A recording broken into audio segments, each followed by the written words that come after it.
Hey everyone, my name is Danilo Petrovic. I'm Ilya Marchenko. I'm Denis Kudla. I'm Evgeny Donskoy. I'm Henry Laaksonen. I'm Peter Torebko, and you're listening to the Game to Love podcast.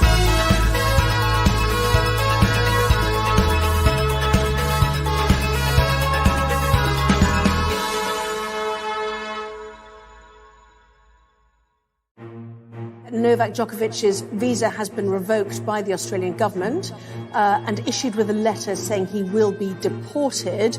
He tested positive on December 16. On the 1st of January, he'd met the requirements for quarantine-free travel. On January 4, Djokovic announced he was travelling to Australia. He was detained in Melbourne when he arrived the next day. Players, fans and staff at the Australian Open must be fully vaccinated unless there is a genuine reason why an exemption should be granted. If that evidence is insufficient, and he'll be on the next plane home. Czech player Renata Vorochova. She arrived last month and played a warm-up tournament before her visa was cancelled. We're not angry with the people of Australia. We're actually angry with their politicians. They are keeping him as a prisoner. It's just not fair. It's not human. People have been upset about the fact that Novak has come in because of his statements over the past couple of years around vaccination. He knew the conditions since a lot of months ago. So whether someone wants to get a vaccine or not, that's completely up to them. Me that wasn't vaccinated, I wouldn't be getting an exemption. There should be no special rules for Novak Djokovic at all.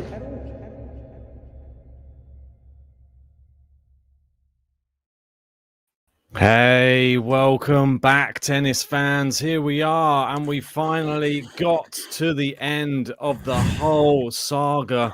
It happened after we finished our stream last night. We went to bed, we woke up this morning. The news is out. Djokovic has been deported from Australia. The judges ruled in favour of the state, and what can you say? They tried their best to try and get him off the hook.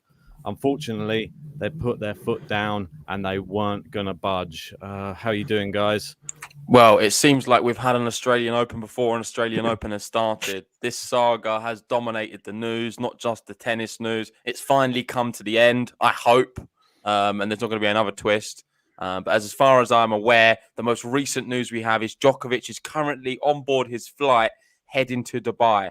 We've even got all the details here. It's an EK 409 to Dubai, and he arrives at 5:47 a.m. Wow. Nice. We also know that he said that he's not going to speak during the tournament. He'll make some kind of statement or comments after the tournament concludes. So we won't probably be hearing anything from him in the next 2 weeks. Yeah, I think just before we get into all of the tweets, how are you guys feeling about it? Of course, we've covered it every single day. I must admit, based off what we heard yesterday, I'm a little shocked, but I've had some lawyers messaging me saying that they kind of expected this to happen based on the way the case was going. And I think it sort of highlights really how much power sort of the people in Australia have regarding ultimately what they say goes. And they got Djokovic there under an exemption. Tennis Australia granted them that. He got there, visa revoked, and it just seems to me that he should never have been given a hint of hope to be going there and made. I don't know. I feel sorry for him. I feel massively sorry for Djokovic because he's gone all the way over there thinking he can play tennis, and they've snatched that away from him and humiliated him. They've humiliated him in the public eye because everyone's talking about it. And it's just not a good thing to sort of add to Djokovic's legacy. But I would add, I think he has probably gathered a lot of new sort of supporters during this time as well. Yeah, I totally agree with that. Very vocal ones as well. I'd agree with that. And to get my sort of instant reaction to how I'm sort of feeling about the whole thing, there was just an air of just like, it's sort of like I was sort of glad it's all now come to an end, but there's an air of sadness. I don't know what it is. Like I just feel like I'm just left like sad inside. Like I feel bad for Djokovic. I feel like he's been put through the ringer this whole week.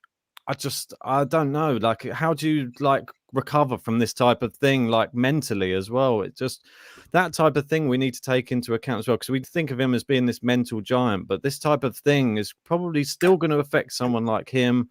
I just think it's been very unfair. He's been very badly treated since he got to Australia. And I think Craig Tiley really needs to give him a huge apology after all of this. Don't think apology is going to cut it, to be honest. I'm not sure we're going to see Djokovic back in Australia, but what's your initial thoughts, John? Yeah, so on, finishing what you just said off there, JG, that the 3-year visa ban is very much on the table. So the 3-year ban from Australia, only exceptional, compassionate circumstances, I believe, would allow him back into the country. There may be where there's a will, there's a way, as we've already seen this week in the direction of booting him out. Who knows? There may even be a different government in place in 6 months' time, so they may take a different attitude. And another thing to consider, though, John, on that point, before you make your next one, would Djokovic want to come back? After all of this drama going to Australia and the way he's been treated, would he want to go back? Say if they're giving him sort of the option to, we're not going to give you this 3-year ban. We're going to allow you to come because we need you for this event. Will he? You know what? I don't want to come. I'm not competing in this event anymore. I think he will want to come back because his father said our anger is not with the Australian people, it's with the government, and it's not with the fans. And there's a Balkan community, Serbian in particular, in Melbourne. And listen, he went through this whole thing, and we said a week or so ago, will he not just say, "Oh, jack it all in and go"? No, he wants to play the Australian Open, and I understand that completely. He loves playing tennis, he loves winning tennis matches, and he wants to compete, and he loves playing for the biggest honours in the game, and that includes obviously the Australian Open. And I think, if he can come back, absolutely he will. In fact, in a way, that'll even be 2 fingers up once again. Come back and win it next year if he's allowed to. So I think, listen, I'm not Djokovic. I'm not in his mind. You're right. He is his own person, and he may take his own path, which will be a different one. But if you're asking me whether I think that he won't want to come back next year if allowed, especially if the government is different, and who knows what's going to happen in the federal elections in 4 or 5 months. So that could change everything too. I did see, I think there's an element of sadness, as you say, tiredness, fatigue. As you said before, we've had like a 2-week Australian Open before the Australian Open begins. It's kind of ironic because it sort of began Tuesday and it has finished on a Sunday, as it will do for, very lucky players that make finals of slams. So it has felt like that. And I did see a poll a couple of days ago. A friend of mine texted me, and the poll was, does the Djokovic controversy, for example, Djokovic in particular, does it make you more excited about tennis? Does it make you more excited about the slam? Okay. And the options were obviously more, the same, or less. At the time when I saw it, I felt the same. I didn't feel, maybe I'll have slightly bigger eye on his first match should he be competing. But actually right now, I feel as though there's a shadow over the tournament and there's a shadow over the sport. And it's been created and made worse by so many different parties. Yeah, we spoke about this during a few of the podcasts, saying that more eyes now are on tennis, and that can only be good for the sport, that more people are watching what wouldn't have watched prior. The only thing I would say now, like you've touched on, is I'm not sure if it's the best eyes to be on the sport, because I think there is a bit of a cloud, and I think a lot of the people who are going to be watching, they're going to be sharing a lot of negative emotions. And rather than watching the tennis at play, and watching sort of young players coming through, commentating on some of the likes of an Iga Swiatek on the women's side or a Carlos Alcaraz on the men's, they're going to be focused on the fact that, Djokovic would have put up a better battle against them. I think the narrative will always be Novak Djokovic, and I think that's very unfair on some of the players. And something I'd like to commend Novak Djokovic about, because he has come out, I don't know if you want to start with this, Ben, with his statement. And his statement is pretty... I must admit, it's very nice. It's a good statement from Djokovic. So let's start with that and read it out. We've got Paul Sakau, of course. Shout out to him. He's been brilliant during this whole thing, sharing everything. Does he work for The Age, John? Or Yeah. He's a journalist. He either works directly or freelances for them, but he certainly produces for them. Yeah, done a great job. So shout out to you, Paul, if you are listening. You've done an amazing job. And we'd love to have you on the podcast at one point if we could. And this is the statement from Djokovic. He's saying, "I'd like to make a brief statement to address the outcomes of today's court hearing. I will now be taking some time to rest and to recuperate before making any further comments beyond this. Like Ben said at the start, I'm extremely disappointed with this ruling." I mean, I think it is what it is now. I mean, at least he has put out a statement, like you said, and I still think that people have got to realize that he probably does have some good intentions here, like Novak. I mean, people are trying to jump on his back, and he has done things wrong. He's admitted he has done things wrong, and he's tried to do everything within the remit that he was given before he travelled. And I think we need to look at that. And he's actually getting a lot of support now from like other tennis players, and they're coming out now. I mean, there wasn't many people in support whilst it was going on, though, and that was the real surprise. I think people, like, I think I read one tweet that somebody came up with saying Novak, obviously with the Players Council, with Vasek Pospisil, he's supporting players all the time, and when he needed their support, where were they? And I think it is a fact that he didn't really get that much support, unfortunately. Yeah, he's started to get a few more now, but after it's happened, but there's not been loads. There's been some people going against him as well, and I think sometimes silence is one of the biggest things sort of against Novak Djokovic. Just want to give a shout out to Nicola from Australia. Shout out for the super chat. If anyone wants their chat read out, on the live stream, make sure send a super chat and we'll read it out, or join the membership. It really does help us out on the channel, and we are allowed. We can see your comments a lot easier. And Nicola saying Novak didn't break any rules, and there were no determined issue with his paperwork or exemption, which was valid. Hawke states this clearly in the court docs. He was deported for the government not liking his public opinions. That's it. And I think that, for me, is the bit I can't accept too much. I feel like if they said it was about the exemption, then that's okay. If that was about the paperwork, it's okay. But for him, sort of just doing it on his character and his public opinions, and sort of picturing him and portraying him as an anti-vax sentiment leader, or whatever they want to dress him up as, that's where I see a few more issues. I don't like the stance they've taken on that. No. Yeah, I think we felt in the last 24, 48 hours as though, we kind of got tired with the case, but we also got kind of tired with the government and trying to find different ways of deporting him, and kind of incredulous at the way they chose to go down it. I mean, we were thinking about the exemption. We were thinking about some of his actions in the 48 hours after he tested positive. There's still questions, obviously, around that, but ultimately to go in this manner, I think it leaves a sort of a bitter taste in the mouth. Yeah. Just to read on from this statement, I'll let you do it, Ben, but you want to read the top bit, just mid-sentence. Okay, yeah. Sorry, apologies. So I'll go up. So I'm extremely disappointed with the ruling. And then it goes on to say, to dismiss my application for judicial review of the decision to cancel my visa, which means I cannot stay in Australia and participate in the Australian Open. I respect the court's ruling, and I'll cooperate with the relevant authorities in relation to my departure from Australia. But so he's complying. It continues here. He said he respects the court's ruling, so fair play. Djokovic has been pretty respectful during all of this. Even looking at the transcript when he arrived at border control in Australia, was very respectful then as well, and that's where he had a lot of grounds and how he was able to win the first case, in my opinion, being rushed. Yeah, I don't think he's done anything. He's not ever spoken out in a bad way towards anybody. He's just been doing sort of as he's told, really, since he's been in Australia. He hasn't tried to do anything. It's his lawyers and the team around him have been trying to just get his medical exemption okayed. And at the end of the day, it was okay. Apparently, everything was. It's just a bit crazy that we ended up in that situation, isn't it? That it wasn't even the medical exemption that we were talking about for a whole, I don't know, week. And at least a week.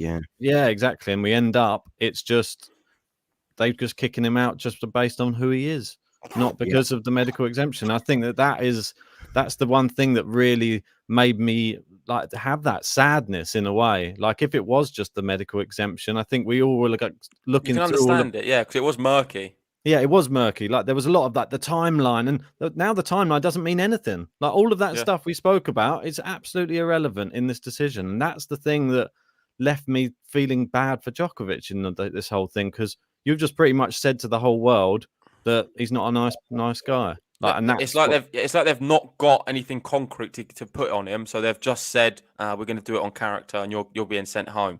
But this last bit is a really nice sort of positive image of Novak Djokovic. I respect him a lot for this statement, saying, I'm uncomfortable that the focus the past few weeks has been on me, and I hope that we can all now focus on the game and tournament I love. I would like to wish the players, tournament officials, staff, volunteers, and fans all the best for the tournament.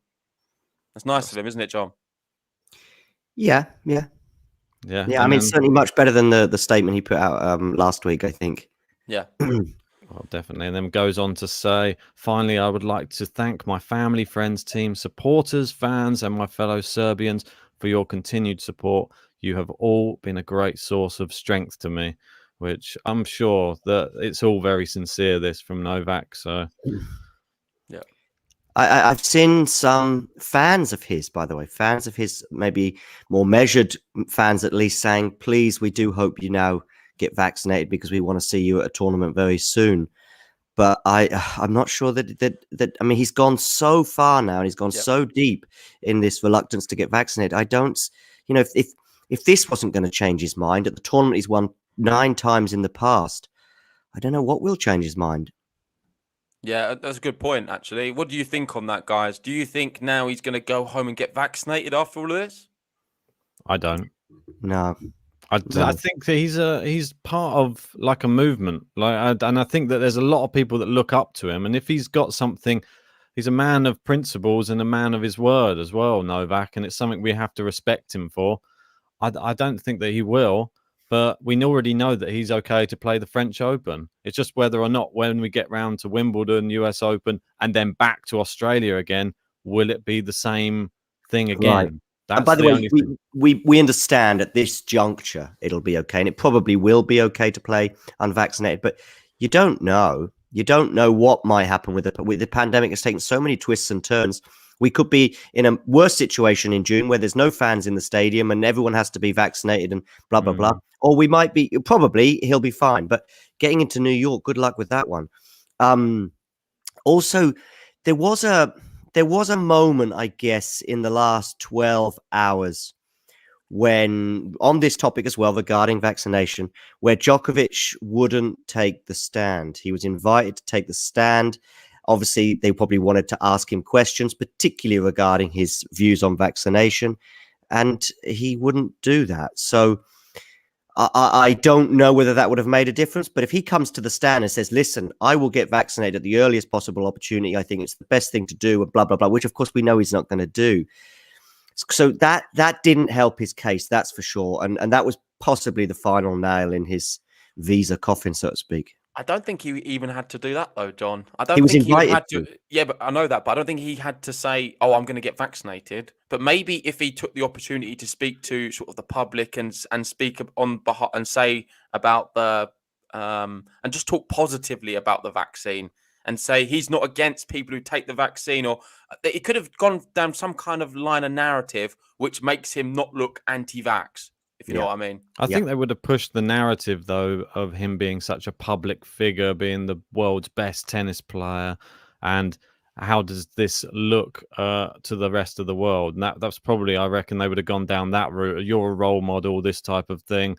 And I don't think it would have changed anything, if I'm honest. Something that came up last night, which was a very tenuous link, so to speak, is that the government did come up with this point about 47% of people being vaccinated in Serbia, and they cited that as a thing that actually, if he came out as pro-vax, more people would get vaccinated there. Listen, I think the government were determined to get rid of him one way or another anyway, and they got their way. Yeah. Definitely. Let's move on to the next one. I don't think there's any more of this statement, is there? I think that was I'll have a look down. I think it's just Novak traveling. I don't think there is. No, it's just a reply. Should we want to go to Alex Hawke's statement next? Yeah, really good. So this is obviously Alex Hawke, and he's put out a statement today with a tweet saying, I welcome today's unanimous decision by the 4th Federal Court of Australia, upholding my decision to exercise my power under the Migration Act to cancel Mr. Novak Djokovic's visa in the public interest. I can confirm that Mr. Djokovic has now departed Australia. So he's coming down very strong there. And just quickly, Ben, going up, a word I wanted to sort of just touch on was them talking about exercising my power. It just seems very what's the word? I can't say the word. Totalitarian. Mm-hmm. Yep. Yeah, I totally agree. It doesn't sound very nice, does it? I mean, we've been talking about that for the whole week as well. Just the fact that there's a court system, he wins, and he's like, no, I'm exercising my power. It's just like a power play. I don't like it. It doesn't sound good to me. I don't want anyone to be able to exercise their power on something. Why does he have all that power to be able to do that? Is that a person? Whoa. I agree. It's I mean, we're going into a pod now about democracy, and democracy is in crisis, and this is just another example of it. And we think that it's not in crisis where we are, but it is. And when I say where we are, that could be Australia, it could be the UK, it could be the US, where 36% of the population in the US still think that Donald Trump won the election. So there's big problems, and this is another example of that. And we could do a completely entirely different. Yeah. The problem actually that Australia and the UK has, actually, I will just touch on this without going too deep into it because it is a deep topic, is that you have these two conflicting parts of democracy. You have parliamentary democracy, which is what we have in the UK and Australia, and you also have direct democracy, which is what they have in Switzerland, where you're basically having referendums every few months on certain issues, which is a direct democratic thing. Of course, Brexit was a direct democratic thing too, but in a parliamentary democracy. So what we've got here, we've got somebody who's been elected by the people to run the country, if you like, for the next 4 years. And then beyond that, if all the politicians kind of, at least a majority agree on something, it happens. And at the moment, until the Australian public have an opportunity to vote this government out in 4 or 5 months' time, in my opinion, this kind of thing could be something that should be shown, and the will of the people should say. But in that 4 years, while they're in power, they do have special powers that we kind of give them in the 4 years because we don't have a direct democracy. I don't know if I'm making myself clear on that. But that makes sense to me, John. We elect them every 4 years, and then within the 700 people that we have in Parliament in the UK, that's up to them, really, and we can't do a lot about it. Yeah, it's a shame, really. Stephanie saying, please discuss this. In Australia, you can enter the country unvaccinated if you quarantine once you enter for 14 days. Novak should have done this. I think that he, as a sports person, but also somebody who's thinking about this tactically, I think he probably went through all the different possibilities of trying to work out which was the best way for him to prepare for the Australian Open. And he just thought, okay, I think there's this exemption. It may work for me. And of course, then he tested positive. And we could go down that route as well. Yeah, but regardless of that, I don't think you can play the Australian Open unvaccinated unless you had a medical exemption. I think that's separate as itself, right? Yeah, but if he's in the country, then that's no problem. Okay. If he went through this, as she rightly points out, if he went through the 14-day process, he would be there. But he obviously didn't want to do that in preparation for the tournament. No worries. Okay. We've got Prue Smith here saying from Australia. Shout out to you. Thanks for the super chat. Is there any accountability for what Djokovic has done from anybody on this pod? Lied about getting COVID, coordinated with Tennis Australia to get around the rules, wasted everybody's time in dragging this out. Listen, we have been very vocal and giving accountability. All you have to do is look at all of the other podcasts we've done on the matter. We agree. The whole thing with him walking around with the L'Equipe interview with his mask off isn't right. The whole grounds on him getting the exemption, I'm not sure if I totally believe. So I'm definitely on your side with that. But you've got to remember, this is not the reason. For none of them reasons is really why he's been sort of shipped back home, I feel. As Mike Dixon, a British journalist, pointed out on Twitter earlier today, he said, you can think that Djokovic is an amazing tennis player. You can think that his foundation is a good thing. You can also think that the way the Australian government and Tennis Australia have behaved has been terrible, and has been inconsistent. You can criticize the democratic institutions and the way they work. Absolutely. You can criticize Alex Hawke and the Australian government. Absolutely. The Melbourne government too, or the Victoria government too. But you can also criticize Djokovic's unusual, deplorable at times behavior in the 48 hours after his positive test, and any which way but loose to try and get into this tournament, and doesn't really matter about other people or even the sport at times. So I think they can all be compatible with each other. Yeah, it's a mess, isn't it? I mean, maybe it did add a little bit in terms of the case that I'm sure they probably considered that. We did hear him talking about the L'Equipe interview and stuff, and that's not gone in his favour. Put it that way. If he did act a little bit more sensibly with his attitudes towards COVID, the Adria Tour as well, that got brought up, didn't it? Yeah. That got brought up too. If he had a better history with this, he may be in a different position as well. So yeah, it is a valid point you make. He's not helped himself during this. But since he's been there and was given the exemption, you can't really blame him too much. I think from that moment on, from where he sort of flew out from, was it Spain where he was at before?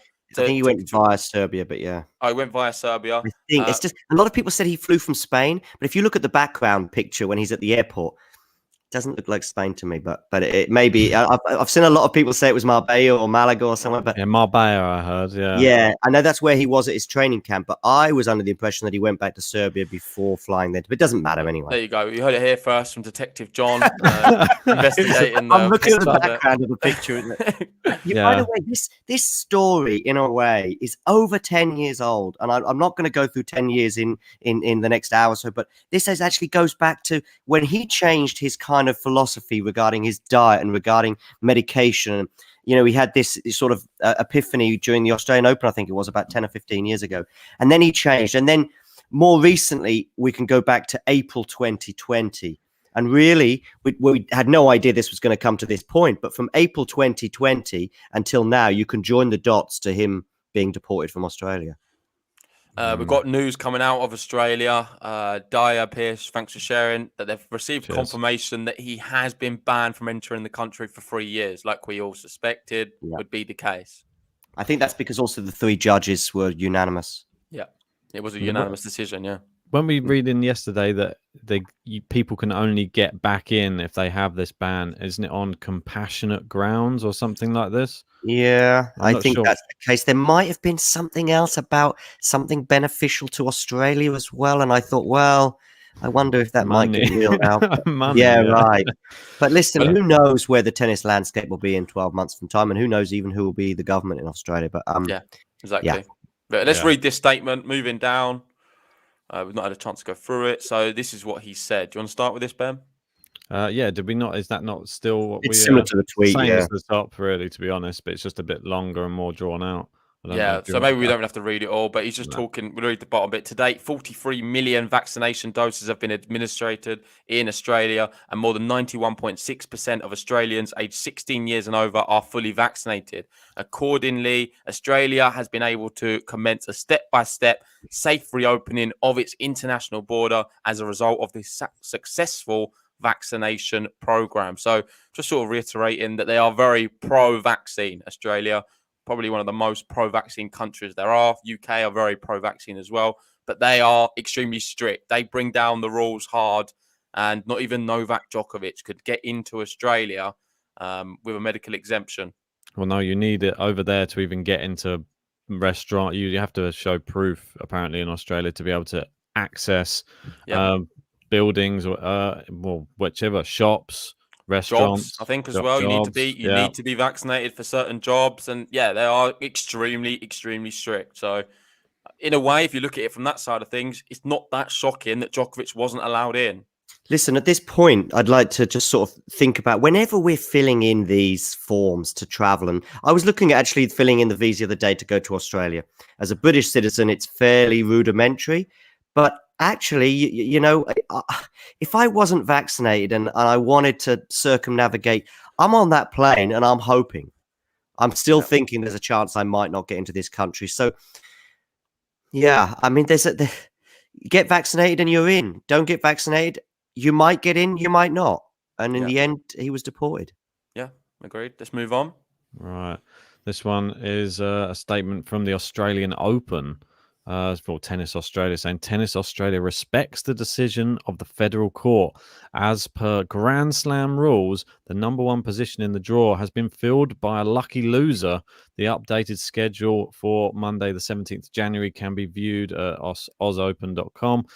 We look forward to a competitive and exciting Australian Open 2022 and wish all players the best of luck. And that lucky loser is Salvatore Caruso, as we now know. Yeah, just about to say that. Why did there was a lot of talk in the last few days about people being bumped around and moved around, and for example, I think I heard too late, John. That's what I assumed. I wasn't sure. They couldn't leave it, that they needed to put the order of play out, and unfortunately, once that's out, they can't start shifting around all the seeds. So if you look at the draw now, so that top half of the draw, there's going to be some big surprise, I think. Well, let's go on to that now, Ben. If you go over to the tweet which says Ed. One left, that one there, you can see here, with Djokovic out, one of these players is now making the quarterfinals. So this is fascinating. A bit of tennis on one of these ones. And you can see there where Djokovic would have been and it's now Salvatore Caruso. He's going to be playing Kecmanovic. But it is pretty mad to think that one of these is going to be in a quarterfinal. I'm sort of edging towards maybe a Sonego doing it, but I'm not sure what you guys think. What about Monfils? He could have a little run here, surely. Oh, yeah. I mean, if his pre-tournament form is anything to go by, then yeah. So what's this? This is the section to get to the quarters, is it? Yeah. I mean, I'll tell you who else it opens it up for. I mean, it's in a different slide. This is actually just Djokovic's quarter, but the next quarter is Alcaraz. Yeah. And, there could be a semi-final berth for, I mean, we're looking at the quarterfinals here, but yeah, I mean, if Alcaraz plays Monfils, you've got to fancy Alcaraz, right? You've got on. That's a good point. Not just this quarter, but the quarter below, who will be facing this one. It's a really great opportunity to have. It's got Berrettini is the only top 8 player, I think, in this whole top section. So yeah. The problem with the next section is that section is super, what do you call it? Not the next section, not the Alcaraz section, the next one, which is also the same half. The Nadal Zverev section is really competitive. But there's an opportunity. I think it's Alcaraz who could make a run at the semis and therefore meet Zverev or Nadal or Hurkacz. Wait and see. Oh, exciting stuff. Or if you are, don't say it. You can delete this one now, Ben, if you want. Yeah, I'll get rid of that go one. Back to it. Oh, not sure which one we're going to next. We'll move on to let's go here. It's a good one. Patrick Mouratoglou, obviously coach of Serena Williams, as far as I'm aware. He's got his own academy. Really good sort of tennis coach. And he's saying the big loser of this mess is the tournament. The only good news is that we hopefully start talking about tennis. Of course, that's what we want to try and do now. After today's podcast, I'm really hoping we don't have to do another Djokovic one. We may have to because there could be something else happen. But ultimately, it would be great to just focus on the tennis now. And I'm just worried about what this tournament is going to be remembered by, because I still think whatever happens is going to be remembered as the Djokovic Australian Open. Yeah. Yeah, I totally agree. I think Djokovic, he's even said it himself. I wish everybody can now talk about tennis and not talk about me, because this is what we're all here to talk about. We're a tennis podcast and we all spend all our time talking about legal stuff, which no, we don't want to be doing. Yeah. Right, go on. Moving on. Yeah, what's this say? We can read it out. Petter saying, does it take 2+ hours to make a unanimous decision? On the end was unanimous, but I think there was some persuasion of someone. So that's a bit of a theory there he's got. Okay, interesting. So move on to the next tweet. This one's from Daniel Valverde, saying, everyone in tennis, from players to coaches to journalists to TV commentators, let's make a conscious effort to turn the page and give the well-deserved attention to the players competing for the next 2 weeks. They have all been they've been training for months, and it's their time. Good luck to all. Yeah, that's true. I mean, we are forgetting that there are another 127 other male players just there waiting to start a tournament, and they haven't been able to even see the draw, haven't been able to see the order of play until very, very late in the day. So it's pretty crazy. Is this the coach section we're going through? Of course, this is Stan Wawrinka's coach as well, for those who don't know. Oh, is he? Daniel Valverde is his coach. Okay, nice. Stan the man. Now we've got Antun Issa, and I think this is one we wanted your thoughts on, John. This one is saying, your views on Djokovic aside, no government minister should have the sole power to either deport or detain an individual. Checks and balances between executive, legislative, get that one right, and judicial branches are how democracies work. When the executive overrides all, democracy falters. Yeah, I mean, it's touching on some of the things that I said earlier, but actually it's actually going a bit further, because it's saying that these things should not be able to override each other. So when the judiciary makes a decision, if you like, and a firm decision and a clear decision, is it democratic for then one individual to just go, no, I don't like that decision? No, it's not. Right. Yeah. I mean, there's so many pillars, by the way, to democracy. You know, we've got the media is one element to it. We've got the judiciary is another. And these are all separate pillars that are all very important. I think really 10, 15, even maybe 5 or 6 years ago, we thought democracy was just putting a square in a box. Well, there's also telling the truth. There's also having a free media. There's also having an independent judiciary, you know? And these are all things that are valuable to what we think of, at least in the West, as democratic values. Whether you believe in democratic values or not is not necessarily important. But if you do, then this is not exactly a good day for democracy. Yeah. Let's move on. Move on. David Law, good surname to be.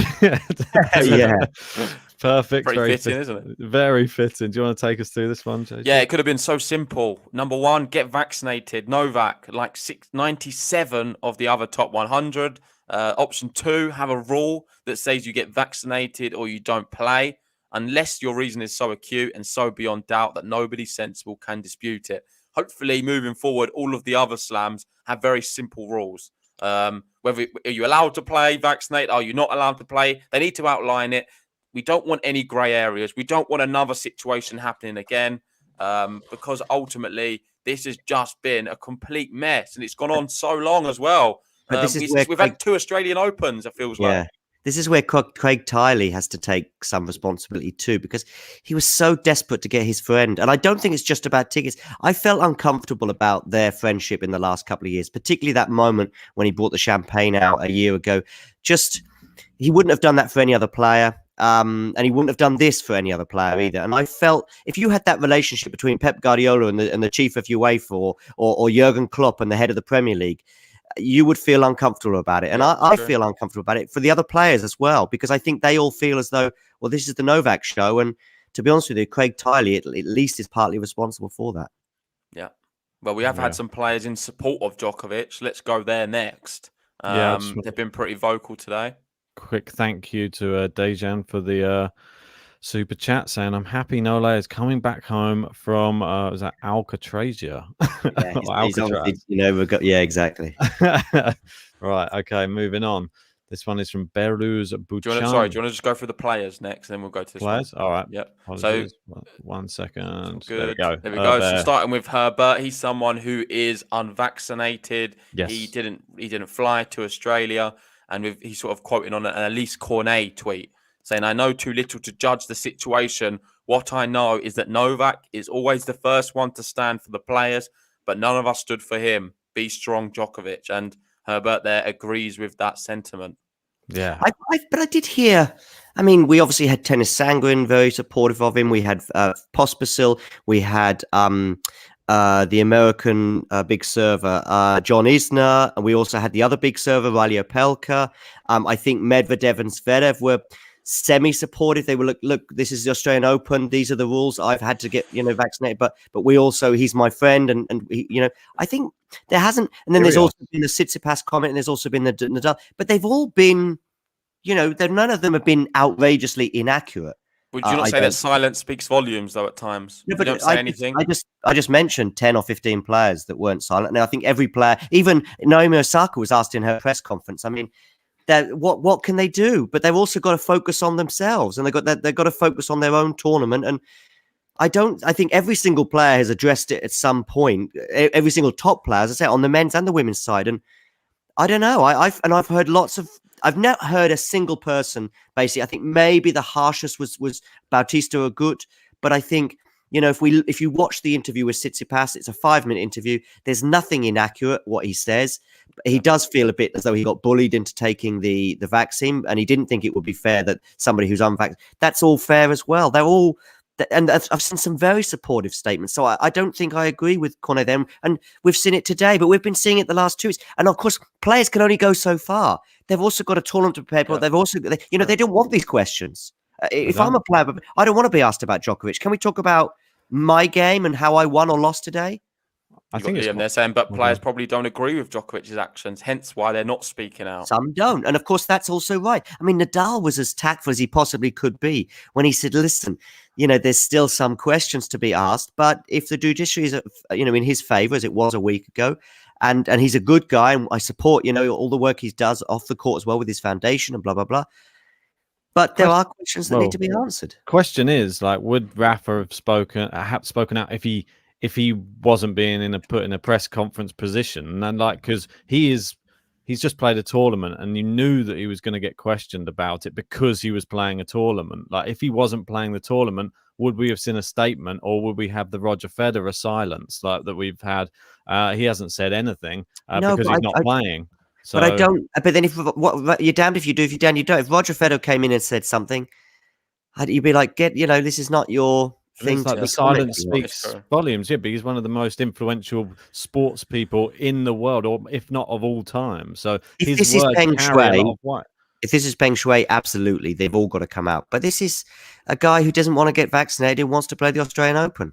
Yeah, who did test positive and behaved, irresponsibly for 48 hours afterwards. Now, and also they didn't know. We didn't know the ruling until today. I don't really know. I've not seen, apart from maybe Bautista Agut, I've not seen a very critical point of view regarding Djokovic. Most have either been neutral, fairly supportive. Fucsovic was pretty critical, but Martin Fucsovic. Okay, yes, he was. Yeah, true. Yeah. But again, what he said was true. There's not been a player that has said something that's just not true. No, but I think what Elise Cornet she's sort of alluding to is Novak sort of the first guy who will always go to sort of congratulate people. He'll always be the first guy. He'll try and stick up for people, do these type of things. And absolutely, he hasn't really had the same. And there's an example, which is actually on the day he's being deported as well. He still finds time to congratulate Thanasi Kokkinakis on his first ever ATP win. So he drops him a little nice message saying, "Congrats on your maiden title in the hometown, Thanasi. After all the hardship injuries have caused you, I'm sure this feels even sweeter. You deserve it. Great for tennis. Mate. Good luck in Melbourne." So, and I think we can look at each example, and you can show me 10 examples, 8 of where he's an incredibly nice guy, but there'll still be the 2 or 3 things where he's not, and they can all be valid. That's what I would suggest. Well, let's see some of the players' reactions. You can delete this one off, Ben, and we'll go through them. So John Isner, he said, Nole always has and always will be class. He's an absolute legend in my book that has brought so much good to millions around the world. This isn't right. The next one, delete this one. Get rid of that one. We've got Stokowski, a very sad day in tennis, in the history of tennis. It's sad when politics beats common sense. The law is one for all, but interpretations are different for all. Shameful to target one because of his beliefs, which are different from others. Very popular view as well. 7,000 likes, that one. Yeah, he's been very vocal this week. Obviously, the back and forth with Ben Rothenberg as well. Yeah, what was that? I didn't quite understand. What was that all about? With Ben Rothenberg, I can't even remember off the top of my head now, but they were he's ended up being Ben Rothenberg blocked. was talking about that there was chatters in the gym about everyone was very quiet. But let's move on because I know we're running out of time. So Riley Opelka, what else wasn't that hard for Novak was staying on the practice court for an extra hour back in 2008 at Cincinnati Masters to sign every single kid's ball. Me being one of them, he has done plenty of great things for the sport too. Completely agree. Yeah, I know. This is that's why. Like, I'm sad that I'm not going to get to see him play. I'm literally am. I think it's not the same tournament without Novak there. Just want to see what sort of tournament we're going to have. All right, we're on to this one. This one's from Northern. I think you can go back now because we skipped some different bits. If you know what I mean, from the players. I'll go to that was the one. Yeah, this one. This one is while Djokovic has a safe, comfortable life to return to, refugees who flee their homes only to be deported are doubly persecuted. They cannot return safely. This is what it means to be a refugee. Yeah. Mate, listen, I'm still gonna wait for Djokovic. I think in time, and I know many people want him to say something now. But I also understand him, just taking a couple of weeks off from media things, if you like. But it would be great if in a few weeks from now, if he did come out and say something regarding their plight. I think he's going to. I think he may well do. It doesn't make sense to jump on him yet. It's just happened. He's on a plane. Let the guy get home. Let the Australian Open sort of finish. Let's find out who wins that, and then I think Djokovic may start talking a little bit more. And it would be great if he could sort of be just very vocal. I'm not saying he has to do anything. Doesn't mean just because he's a big celebrity and famous that he has to do stuff. Maybe just vocalize the fact that the refugee treatment in Australia and around the world needs improving. I think that's enough, really, just for him to say it and admit it. Yep. Yeah. And I don't think in the last 10 days he probably hasn't been able to say very much in terms of the legal situation. Oh, definitely not. Yeah, he's just been having to stay quiet because otherwise it's just going to affect the case.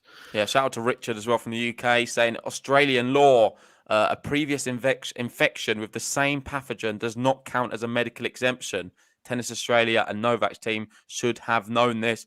Listen, you've got to blame Tennis Australia then, because why did they offer him with Tennis Australia letterhead a medical exemption? What's Craig Tiley doing then? Let's be honest. He's desperate to get his mate in the tournaments. That's it. Definitely is. We know that for a fact. He's been trying every which way to get him in. All right, move on. That was one from Paul Sakau again, sort of telling us what's going on, saying Djokovic will be leaving in Australia tonight. Yeah, I believe he's already left, doesn't he? He'll fly out at 10:30 p.m. to Dubai. Novak Djokovic, what's it say? Djokovic to miss 2022 Australian Open. Yeah, okay, so it's pretty self-explanatory, this tweet. Madoff here in Australia saying the public here sees his anti-science rhetoric as well as Ben Rothenberg tweeted about. He's a great player, but not above tennis or the government. And we've seen quite a few tweets from Nadal as well. Not tweets, sorry, it was tweeted, but it was in a press conference, him talking about the implications of Djokovic not being in the event. And he was he was sharing the view that at the end of the day, Djokovic is not bigger than tennis and the tennis will go on. We've got all these big names in the sport like Roger. I forget all the names he said now. Is it Lendl, Boris Becker? I forget who they were. Bjorn Borg. Ultimately, tennis will continue. Yeah. And to be honest with you, I actually tweeted myself. I said the best example of that was the US Open last year, where in the build-up we were all like, "Oh, no Rafa, no Roger, brilliant point. This, no, actually, there was no Serena, no Venus," and we were like, "Oh, maybe no tournament or no fun." Boy, were we wrong? It was probably the best slam in decades. Yeah, I agree. Especially the women's side. I thought it was amazing. Absolutely. I love the US Open. It was so special, and it just shows you don't always need the big names in the event. But that's kind of, I understand what Rafa's saying. I'm obviously a massive fan of him, but it's kind of a different point he's making here. Yeah. I mean, he was asked about, what's it going to be like without Novak there? And he's like, well, there's 127 other people that want to play tennis and tennis will go on. And I think we will get back to liking tennis, and those people that have been paying attention to it for the last 2 weeks may pay attention to day 1 and day 14, but they will soon disappear as well. And we will get on with it. We'll remember this, and it will affect Djokovic's legacy. But we're going to get excited about the tennis, and I can't wait to get excited by an amazing backhand return. Well, guess what? Guess what, guys? Do you know that about 35 years ago, these players didn't exist, and tennis was still doing all right back then. And guess what? These guys are going to retire, and tennis is still going to continue. So everyone needs to work out who you're going to be supporting from these new breed of players, because these players aren't Rafa and Roger and Novak aren't going to be. They're not going to play till they're 100. You're going to have to see a new breed of tennis player come through eventually and start winning some slams. We've seen Medvedev starting. Maybe we'll get an Alcaraz, people like that. But this is why the women's tennis will grow as well. Exactly. I mean, this is why it's growing. Like, you see, look at the top, let's say 20 or 30 on the women's.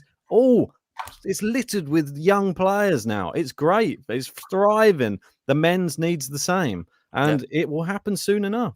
By the way, I'm really thrown. Sorry, JG. I'm really thrown by Liam being all serious with all the. I've not seen a joke yet from Liam. We've been on board for about 40 odd minutes, and he's not said a joke yet. He's all very, very serious. Liam, come on, what's going on? Yeah, I just want to give a shout out to one of our patrons, Michael Walker. He sent one in saying, "I don't know in any case Tiley should have been punished, not Novak. Being woke up every hour to force him to sign a 3-year ban. Why does he deserve a 3-year ban? Because Tiley made a mistake." I think Tiley should be punished as well. What's his punishment in all of this? That's what I want to know. He may step down. Let's see. I mean, he's obviously not going to step down for the next couple of weeks, and he'll have some pressing questions to answer because he's normally front of house. He can't wait to get in front of that camera normally, but he's been very quiet the last couple of weeks. He'll say that there's been reasons for it in terms of legal ones, and he's not got that excuse anymore. Yeah. Well, there was good. I don't know if you want to just read this one quickly. Stuart Fraser, as the Novak Djokovic visa saga comes to an end, and we think a shout out for the tremendous reporting of Karen Sweeney and Paul. Shout out, give them a little clap. They've been great. They've really helped us out on the podcast big time. sharing so much information. Go give them a follow if you haven't already. They've been awesome. Really good reporting from both of them. Yeah.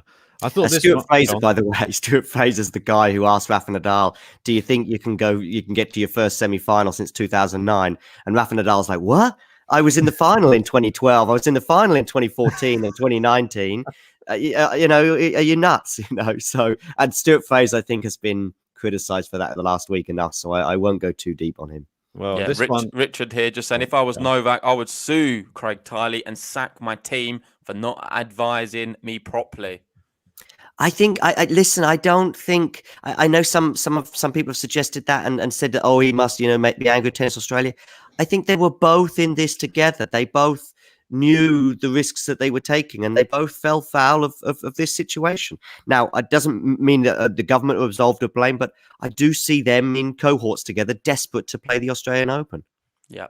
And Ben, I'm going to have to head off. I'm going to have to leave you guys to it. For those who don't know, I'm going to watch West Ham, a football match in London. So I can't continue this anymore. But I'm sure you're in good company with Ben and John. Cheers for watching, guys. If you haven't already, like the video, subscribe if you're new, and I'll see you very soon. Yeah. See you, Veggie. See you in a bit. All right. Just now JG has departed. This one was quite an interesting one. I saw Avi Yemeni. Departed, not deported. That's it. Right. Okay. Anyway, this one says, last year, at the height of the pandemic, Immigration Minister Alex Hawke praised Novak Djokovic, describing him as a great ambassador in Australia. Djokovic was unvaxxed then too. Now he deported the tennis star, alleging he's a risk to civil order. What do you make of that? It's an interesting point, but we were a very different point in the vaccine rollout. I mean, I wasn't vaccinated in February last year. I don't think anyone asked me what's my opinion on vaccination. It was really in the 6 months that followed, or even the 12 months that followed, that kind of, I mean, you can change your mind on someone's personality, and there's obviously. I mean, it's a great point, and it's amusing, but it obviously didn't make any difference in the end. No, it didn't. Let's keep on moving through. So this one, unbelievably, one of the Australian government lawyers' main arguments is that Djokovic may become an icon of free choice. The exact words used. Oh my. Yeah, that's scary. Yeah, an icon of free choice. That's an interesting. I've never heard it put that way before. Like, I mean, that should be a good thing, right? Icon of free choice, they painted it into a negative connotation, though. Interesting. Right, move on. This one interesting. 2022 Australian Open will be Rafael Nadal's first ever Grand Slam tournament without Roger Federer and Novak Djokovic in the draw. Probably could have done with that 5 years ago more than today, I think. Because I think now, unfortunately, there's other hurdles to overcome. That's not to say that he can't have a good run. He, could even get, say, the semis or the final. But yeah, he could have done with that in 2017, 2018, 2019 at 1 or 2 slams. Yeah, I think you're right. This one was just a picture. Novak Djokovic leaves the Mahaba Lounge at Melbourne Airport for the flight back to Europe. There's just a picture of him there. Yeah. Cutting a shot. Is that Goran as well? Can I see? Is that Goran on the right? Goran on the right here. Yeah, sad to see. Sad to see. This is what I mean. It's just like, it's still like they're giving him like the walk of shame or something. It's terrible. Yeah. Just he can't get away with it. And it just feels like. Do you think he'll watch? Do you think? I mean, he said good luck and I really hope a good tournament. And do you think he'll watch any of it? Probably just hoping that Rafa goes out at some point. That's the main thing he's going to be hoping for. I'm sure he won't mind if anybody else wins it, as long as it's not Rafa. Absolutely. That's what my personal opinion. This one, Ben Rothenberg pointing to, hasn't been easy to knock Novak Djokovic out of the Australian Open in the last decade. And as you can see there, only 4 times if you include this year, we've got Wawrinka, Istomin, Chung, and now Hawke. I don't know if I'm going to have that one as a loss. I think this one will just be put as something different, don't you? Yeah, defaulted or deported or whatever we call it. There was another one he did as well that said that his recent run is a bit of a crazy one because he's had, I think it went obviously defaulted. Then he has finished second or won all the Grand Slams and then been deported on the next one. That's for the last, I think, is that 5 Grand Slams? Maybe more. It's pretty crazy. Like, I mean, how good is he at tennis? I think we all know. Ridiculous. He's not bad. He's not bad. Not bad. Right, I'm just going to bring this one up. There's another piece of support. I think Jose Morgado, just obviously he's in touch with the Portuguese media, and João Sousa commentating the news live on Portuguese TV. Sad news for him and for the tournament. Players knew the rules, but I'm sure Novak was guaranteed by Tennis Australia that he could come and he could play. What do you make of that? He's coming out on TV, on the news, coming out and speaking out about it. So, yeah. I mean, as I say, I think that the two, Djokovic and Tennis Australia, were working together desperately from November onwards, because it was around about November that we started hearing, obviously, about the vaccine mandate, but also we started to hear, I think it wasn't even until December when Craig Tiley started talking about exemptions. And I must admit, when I heard that, I was like, what's he talking about, exemptions? It's, and then, of course, there's even this comment from Craig Tiley a couple of weeks ago where he said, there were 26 applications for exemptions and we only accepted, I think he said, a handful, although that turned out to be 3. I'd like to know the nature of those other 23 applications. Were they people that had tested positive, or were they people that were trying to get in on a medical exemption? Because if they tested positive, then all 26 should have been granted. That's what doesn't make sense to me either. Or were there 23 tennis players out there trying to get in on an acute medical? I'm sorry, and I also don't believe Tennis Australia that they didn't know. I mean, he can talk to Djokovic in the weeks before, and Djokovic says, "Yeah, I've tested positive. Okay, that could well come under a medical exemption. Excellent, make your application and good luck with that. But you should get in." It's a very normal communication, and the whole blind process that Tyler's talked about, I think, is complete rubbish. Yeah, well, I echo those words. Some more positive stuff. There's been some real support coming out for Novak, obviously, today. As soon as I woke up, I instantly checked my phone to see what was going on, and it's littered with support for him. It has been throughout the whole case, really. It just goes to show how much respect everybody has for him, how much support, how many fans he has, and how much good that he does in the world for a lot of other people. And I think that's the thing which we should focus on as well, because this one's quite a nice one. It says, we know Djokovic saying, obviously, this is real Novak Djokovic. The rest is media. Saying, and it's a list of all of the things which he does that are good. And he gave €1 million to Italian hospitals for COVID-19. He gave €1 million to Serbian hospitals for COVID-19. He gave money to Spain for COVID-19. He donated money to Australia to fight forest fires. Donated funds to Melbourne City Mission's Poor Children's programs. Bought a CT scanner for Belgrade Hospital. What's that? Dragica Misovic. It's the name of the name of the hospital, I think. Okay. Rented a private plane to transport a girl with a rare disease for treatment in the USA. Gave $1 million to the Australian Open in favour of the juniors. He gave €500,000 to fight for the floods in Serbia. He donated €110,000 to fight the floods in Bosnia and Croatia. Raised $1.5 million for flood-damaged kindergartens. There's an extensive list.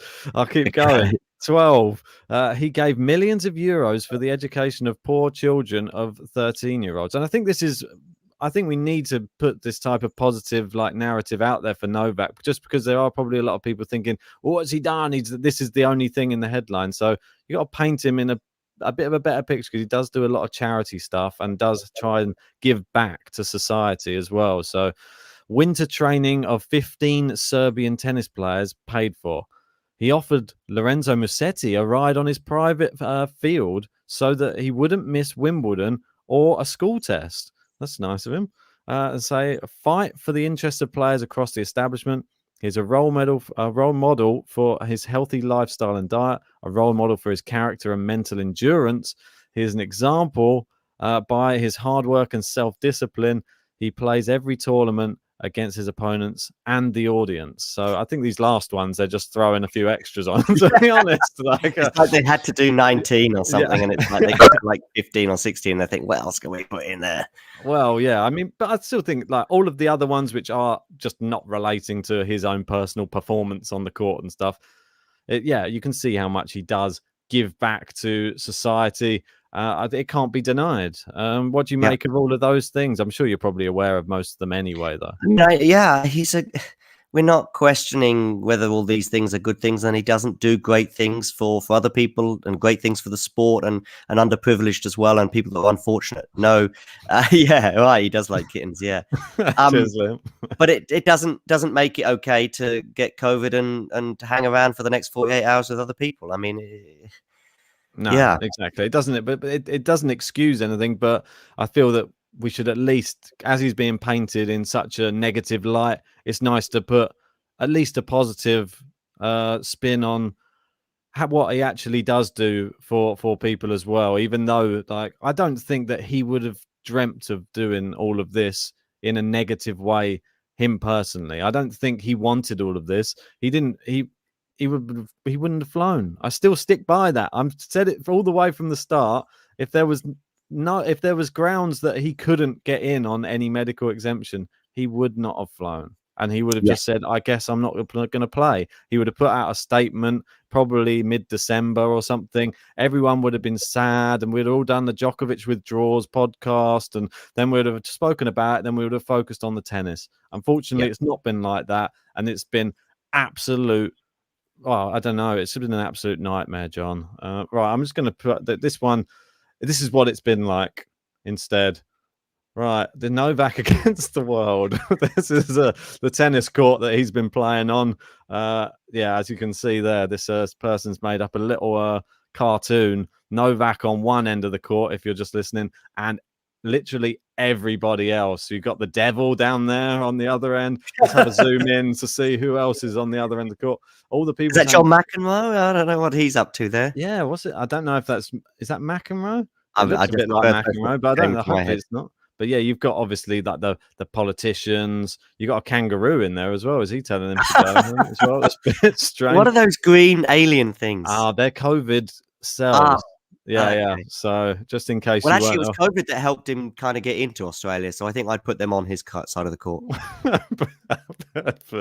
Well, so it's like more of a doubles match or something. Yeah. Like all right. But I thought that one was quite a funny little drawing that somebody had made up. Just going to see if I've got any more bits. If I don't, then we might just wrap this one up, because I think it'll be good to put it to bed, and then we can focus on the actual main draw proper, which will be coming up. I'm just going to see if I think I had. Yeah, we'll finish on this because I was just talking about the main draw proper. Here we go. So this one, Medvedev and Zverev need to win the title to get to number one, but only when the Australian Open 2021 points drop in 5 weeks. Yeah, because the Australian 2020 Open, of course, was about 5 weeks later. It was kind of mid-February last year, wasn't it? Mid to late February. So actually, Medvedev because Medvedev gets to the final and he just basically equals what he did a year ago. Yep. Djokovic will he lose some points because obviously he won it the last 2 years and won't be competing this year. Yep. But Medvedev has got a high-ish bar. Zverev is obviously coming from further back because he's number 3 in the world. But having said that, Medvedev or Zverev need to win the title. Well, I think there's a more than a 50% chance that one of those two will win it. They are now the two hot favourites for me. Question marks over Tsitsipas's health. But Nadal is coming back from injury, and this is not exactly a tournament that he's performed at very well over the last sort of decade or so. So those two on a hard court are the next two best players in the world after Djokovic by some distance. Just want to read out this super chat. Sorry, Danny didn't get to it earlier. It's just saying, Ben, JG, John, wish you all the best. I'm personally very disappointed with this political decision after watching the Australian Open for over 30 years. 2022 AO for me is finished today. Love you guys and best of luck. Well, sorry to hear you're so disappointed, Danny. And we really appreciate all of the super chats you've sent in and being with us throughout this whole saga. It's left us massive sour taste, and no, I don't think anybody's left this going, oh, I'm really happy now at the end of all of that. No one. I think I just want it put to bed, and I just hope that Djokovic is all right, and I'm hoping that everybody around him is all right, and it doesn't affect him mentally too much moving forward in his career. That's all I hope. I mean, there's obviously the US swing coming up in March time, the North American swing. I don't know if he'll participate in that. Probably won't, and we'll see him on a clay court in April, I guess. Yeah, we'll end on this one, and it is from our friend Gil Gross at Monday Match Analysis, saying not one name in the draw has beaten Medvedev or Zverev at a hard court slam since 2019. Pictured.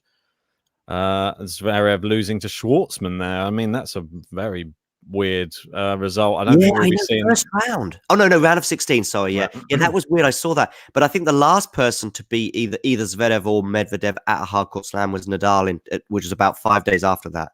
Okay. So, and it but says, yeah, those two lost in the same week. Exactly. So we'll hear a lot about the wide openness of this year's Australian Open men's field without Novak.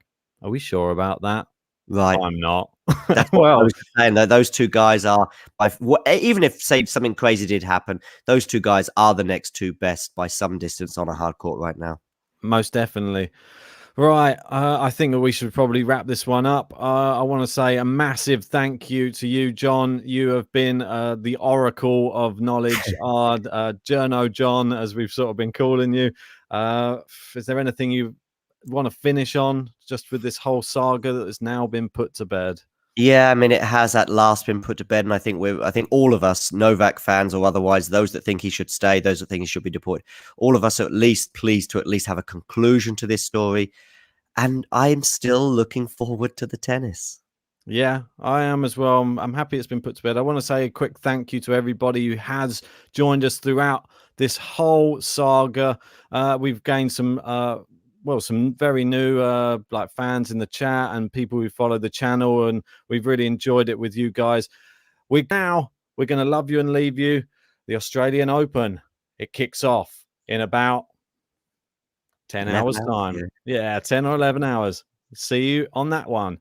But for now, this saga is over.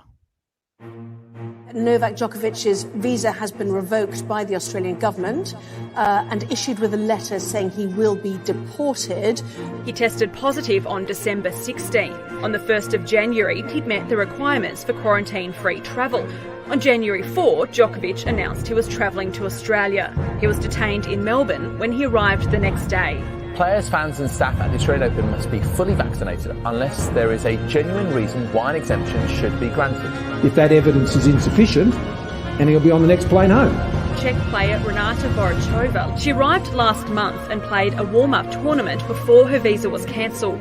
We are not angry with the people of Australia. We are actually angry with their politicians. They are keeping him as a prisoner. It's just not fair. It's not human. People have been upset about the fact that Novak has come in because of his statements over the past couple of years around vaccination. He knew the conditions since a lot of months ago. So whether someone wants to get a vaccine or not, that's completely up to them. Me that wasn't vaccinated, I wouldn't be getting an exemption. There should be no special rules for Novak Djokovic at all.